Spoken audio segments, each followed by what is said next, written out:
You should remember Beckscomics Scaretober.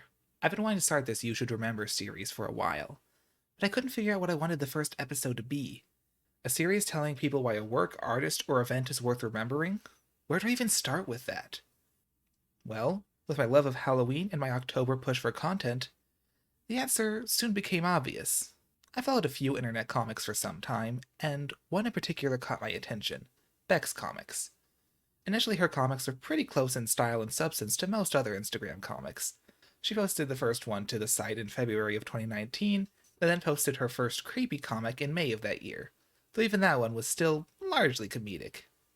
However, on October 1st, she began her Scaretober comics.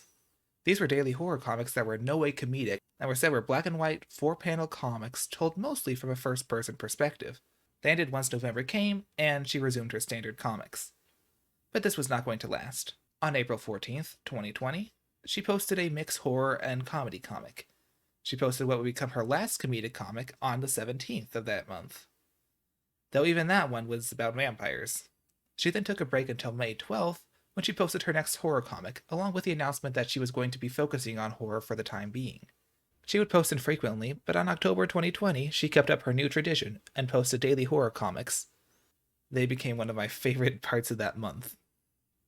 So, of course, when Halloween month came around this year, I was ecstatic for their return, and they continue to be one of my favorite parts of this month. But why? What about these comics is so stand out? Well, I guess I best just tell you what you'll find in them. Each comic is told through a short and often creepy narration. They're drawn in black and white, and every single year they've just gotten better. Every year's set of Scaretober comics is linked to one another, with clues strewn about each and every one. Sometimes characters will return, stories will continue, or there'll be some other brilliant link between them. They're also insanely detailed, more so every year, and pretty much every individual image contains numerous Easter eggs and clues. Oftentimes I'll read a comic only for a reveal to come at the end that makes me go back and see it in a whole new light. And even the surface level details are amazing. The monsters she draws are some of the most unnerving I've seen, and even when there isn't a monster, the subtle scares are sublime. There's an eerie feeling you get with each of her comics, as you know something's wrong, but you don't know what quite yet.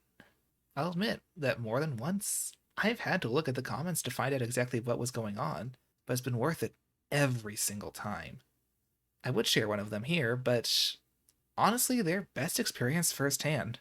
I'll be linking her Instagram and Twitter, which she opened not long after she made the transition to pure horror, in the comments and description below. Check them out. These are way too good to pass up. From the detailed illustrations to the brilliant subtleties to the incredible atmosphere, there's more than enough reason you should remember Beck's Comics Scaretober.